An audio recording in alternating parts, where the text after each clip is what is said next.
사무엘상 13장 13절에서 마지막 23절까지 말씀을 우리 함께 교독해서 읽도록 합니다.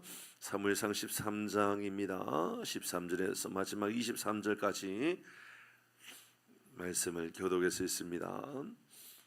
13절입니다. 사무엘이 사울에게 이르되 왕이 망령되이 행하였도다. 왕이 왕의 하나님 여호와께서 왕에게 내리신 명령을 지키지 아니하였도다. 그리하였더라면 여호와께서 이스라엘 위에 왕의 나라를 영원히 세우셨을 것이거늘 지금은 왕의 나라가 길지 못할 것이라. 여호와께서 왕에게 명령하신 바를 왕이 지키지 아니하였으므로 여호와께서 그의 마음에 맞는 사람을 구하여 여호와께서 그를 자기 백성의 지도자로 삼으셨느니라 하고, 사무엘이 일어나 길갈에서 떠나 베냐민 기브아로 올라가니라. 사울이 자기와 함께한 백성의 수를 세어보니 600명 가량이라. 사울과 그의 아들 요나단과 그들과 함께한 백성은 베냐민 게바에 있고 블레셋 사람들은 믹마스에 진천. 노략군들이 세대로 블레셋 사람들의 진영에서 나와서 한대는 오브라 길을 따라서 수알 땅에 이르렀고, 베드론 길로 향하였고, 한대는 광야 쪽으로 스보임 골짜기에 내려다 보이는 지역 길로. 그때 이스라엘 온 땅에 철공이 없었으니 이는 블레셋 사람들이 말하기를 히브리 사람이 칼이나 창을 만들까 두렵다 하였습니다. 온 이스라엘 사람들이 각기 보습이나 삽이나 도끼나 괭이를 버려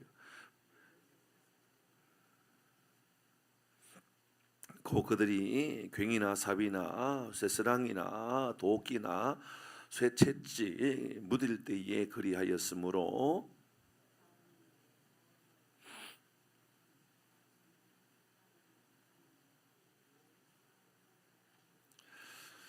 같이 합니다. 블레셋 사람들의 부대가 나와서 믹마스 어귀에 이르렀더라. 아멘. 오늘은 내가 들고 있는 것들이라는 제목입니다. 어제 우리는 사무엘을 통하여서 이 사울의 연약한 모습들을 우리가 살펴보았습니다. 사무엘은 사울에게 7일을 기다리라 그랬습니다. 그러나 그는 기다리지 못했습니다. 기다리지 못했다라고 말하는 것이 옳은가 모르겠습니다. 그러나 분명히 사울은 그가 그렇게 말합니다. 내가 기다렸었지만 백성들은 다 흩어졌고 또 정한 길은 다 되었고, 그런데 당신은 오지 않고 블레셋 사람들은 믹마스 여기까지 왔고, 그러니 내가 어쩔 수 없이 부득이하여 내가 번제를 드렸습니다. 그렇게 이야기합니다. 번제는 사무엘이 드려야 하는 직을 가지고 있는데 이 사울이 자기가 이런저런 이유들, 그러니까 이 전쟁에서 패하게 될 것 같고 위기에 임할 것 같고, 그리고 또 전쟁에서 지고 있고 이런저런 상황으로 인하여서 그는 분명히 부득이하여 번제를 드렸다 그랬습니다. 우리도 이제 생각해 보는 겁니다. 우리의 예배는 부득이할 때 드리는 예배입니까? 아니면 주를 경외하고 주님이 나의 왕이시고 영원한 왕이시기 때문에 내가 하나님의 이름을 높여드리는 늘 감사의 제목으로 하나님께 영광 돌리는 이름입니까? 아니면 부득이하여서, 그러니까 내 삶의 상황이 좋지 않고 힘들고 어려우니까 하는 그러한 꼭 액대 많은 것처럼 보이기도 하고 뭐 부적을 쓰는 것 같기도 하고 뭐 그런 모습으로 우리가 예배하고 있지는 않는가를 돌아보는 그런 말씀이었습니다.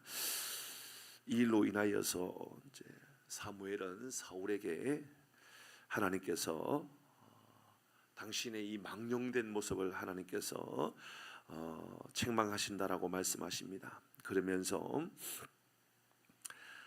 당신이 그렇게 영원한 왕인 것처럼 이제 사무엘은 사울에게 당신이 영원한 왕이냐, 당신이 하나님께서 왕으로 세우셨다 하여 당신의 그 왕권이 온 우주 만물의 왕권을 가지고 있는 사람이냐라고 하는 것을 질문하게 하는 겁니다. 여러분, 우리도 이 질문 앞에 우리도 대답할 수 있어야 됩니다.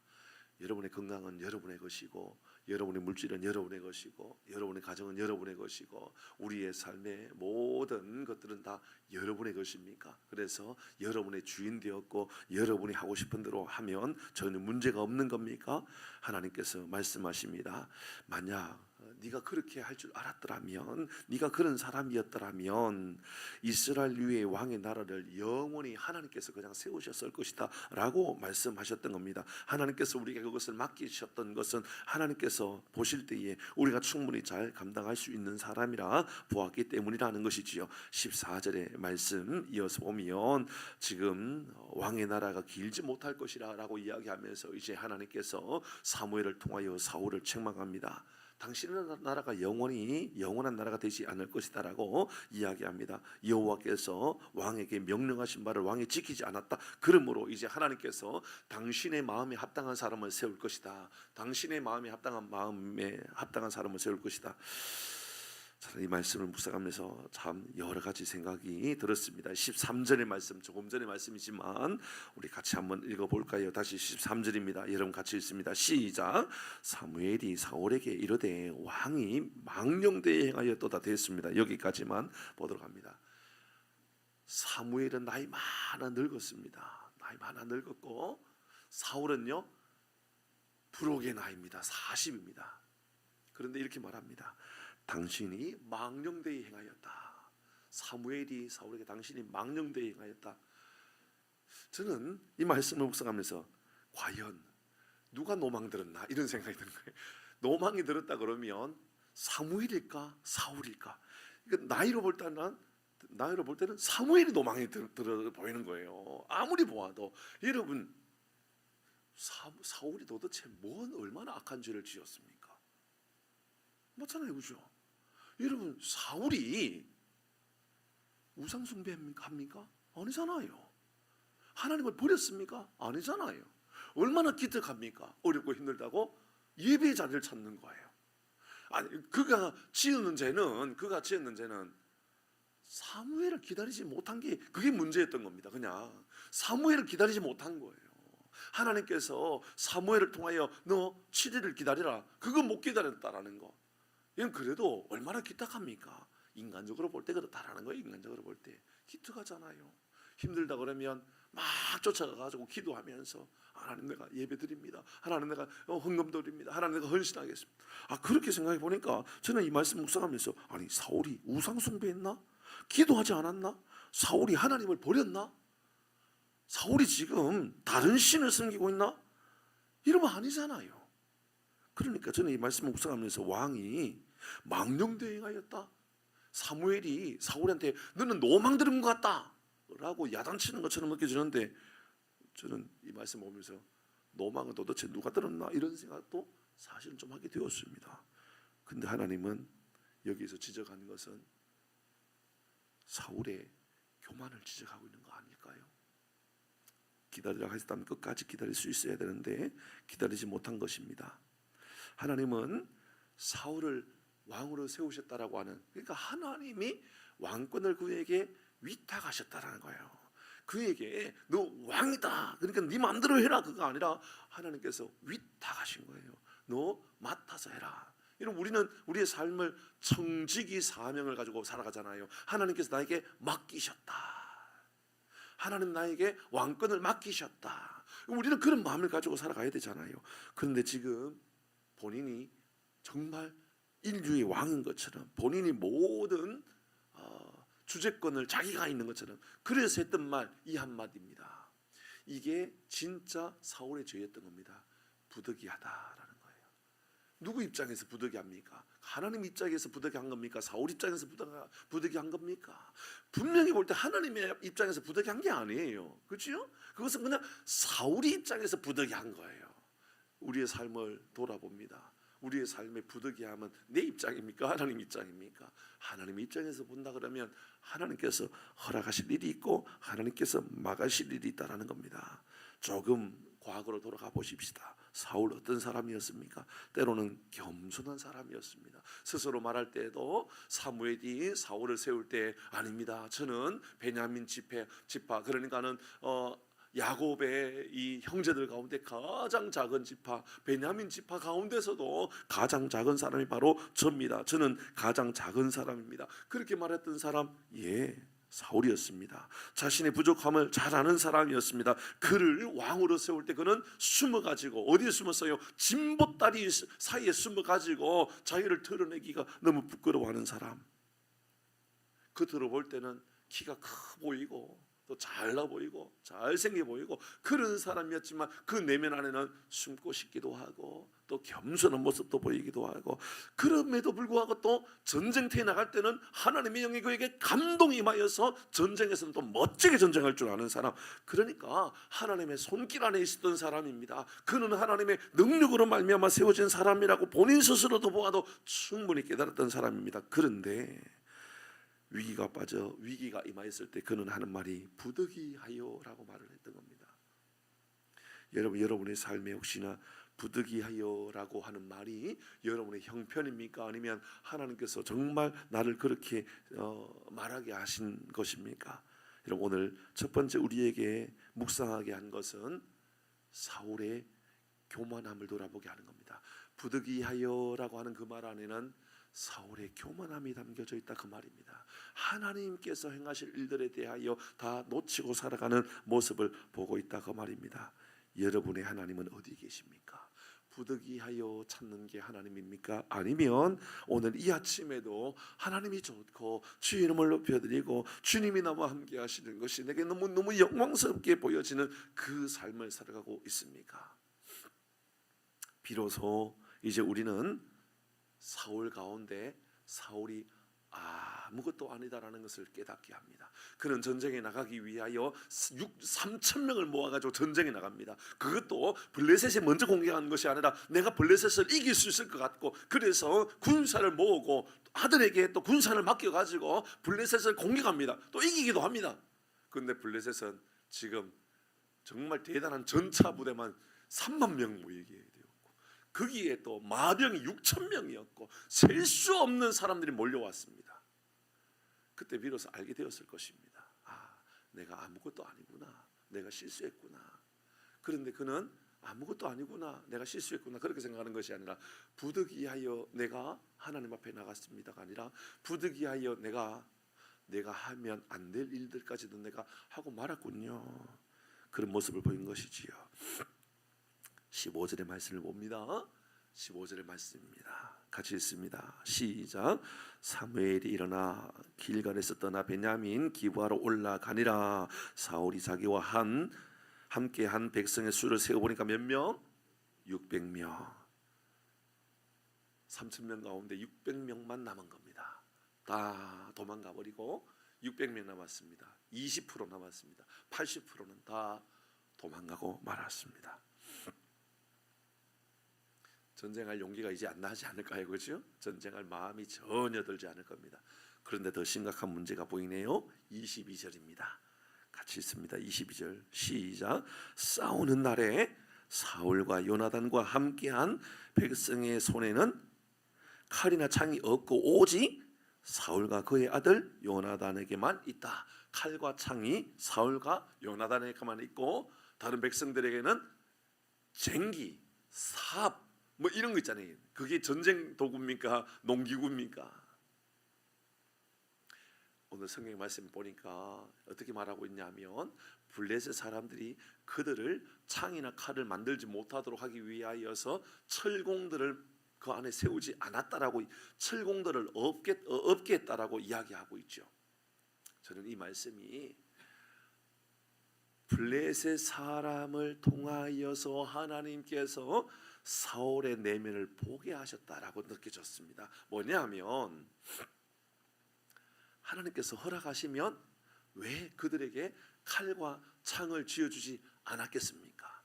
달리 말하면 너희들의 전쟁은 칼과 창에 있는 것이 아니라 내가 왕이고, 하나님께서 말입니다. 내가 왕이고 내가 능력이고 내가 영원한 능력이니까 너희들 칼과 창으로 전쟁하는 것이 아니라 내가 전쟁에 나가는 거다. 내가. 그러니까 너 걱정하지 말아라고 하나님께서 말씀하신 것 같아요. 그런데 이제 그가 번제를 드리고 나서 사무엘이 하는 말이 당신이 노망 들은 것 같다고, 당신은 망령되이 행하였다라고 그 말을 듣고 나서 그 이후에 이제 13장부터 사울이 무너지는 장면들을 이제 말씀한다라고 말씀드렸죠. 그때 그는 이제 자기 자신을 돌아보니 군사는 다 도망가고 없고 600명 남아 있는 겁니다. 칼과 창을 든 것은 아들하고 자기밖에 없습니다. 그러니까 이미 그가 교만하여서 자기 자신을 돌아보니 가지고 있는 것은 아무것도 없다라는 것을 알게 되는 것이죠. 사랑하는 교회 여러분, 우리 모두 하나님께 이런 마음을 가져야 될 것 같아요.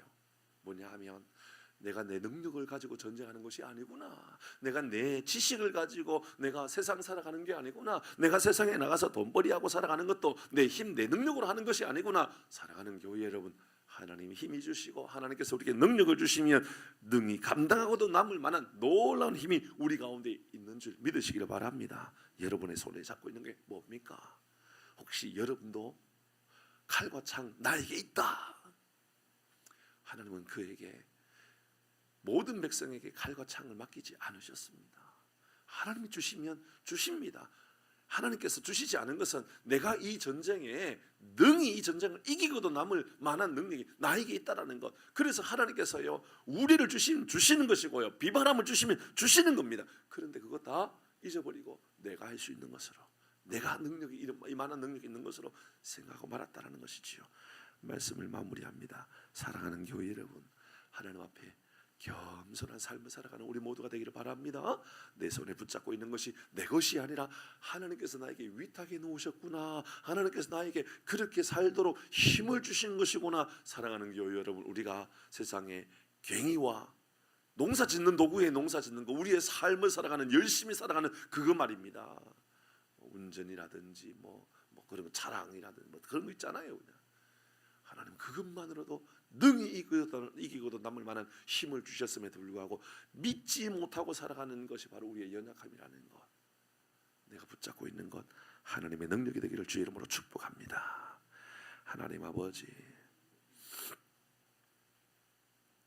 사울이 넘어지는 건 그 교만 때문이었음을, 전에 겸손하였고 전에 하나님을 의지하고 하나님의 영에 크게 감동되어 위대한 역사를 만들어갔던 사울이었지만 결국 하나님을 올바로 바라보지 못할 때에 그의 입술에 부득이하여 어쩔 수 없이 하나님의 이름을 높여드리는 것이 부득이한 이유로 하나님께 높여드린다라고, 하나님을 찾는다라고, 하나님 그렇게 연약한 모습을 보이는 이 사울의 모습이 우리의 모습이 아닌가. 우리도 붙잡고 있는 것이 칼과 창이 아닌가. 하나님께서 우리에게 괭이를 맡기셔도, 하나님께서 우리에게 삽을 맡기셔도, 하나님께서 우리에게 농기구를 맡기셔도 하나님이 행하시면 능히 이기고도 남을 만한 능력을 주심에도 불구하고 다 잃어버리고 부득이하여 그렇게 살았더라고. 그렇게 고백하는 우리의 연약한 모습이 아닌가 돌아봅니다. 하나님 오늘도 우리를 긍휼히 여겨주시고